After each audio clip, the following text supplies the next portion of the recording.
Women will feature on the honours boards at Lord's for the first time after the Marylebone Cricket Club announced the introduction of boards for men's and women's one-day internationals.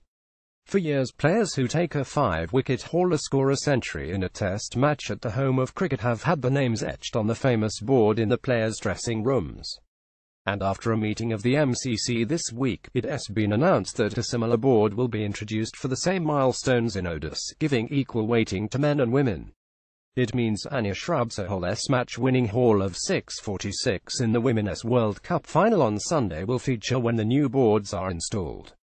Shrubsole does it all as India lose 728. There have been 5 ODI centuries scored by Australians at Lord's, the most recent being Ricky Ponting's 111 in a 2005 match that guided Australia to a comfortable 7-wicket win. The highest score by an Australian in an ODI there remains Graham Wood's 114 not out in 1985.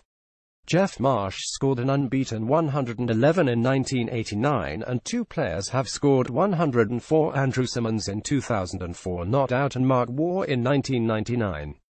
Ponting hits out on his way to a Lord's done in 2005 Getty. There has also been 4 instances of 5-wicket hauls from Australians in ODIs. Brett Lee took 541, the best figures by an Australian in an ODI at the venue, in the same match as Ponting's century. Lee also took 549 from 9 overs at Lord's in 2009, while Michael Kasparovich's 547 in 2004 and Gary Gilmore's 548 in 1975 could also feature on the honours boards if Lord's opts to include all past performances.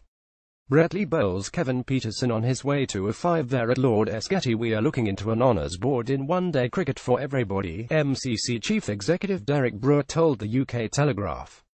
There are some practical issues we have to address first, such as where it will be situated and how long back in time we go, but it is certainly on our minds, and an ODI honours board for both men and women would be the way forward.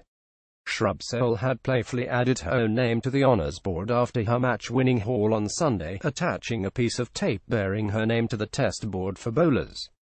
The practice is common with male players as well, who tape their own name to the board before it is officially added after a match.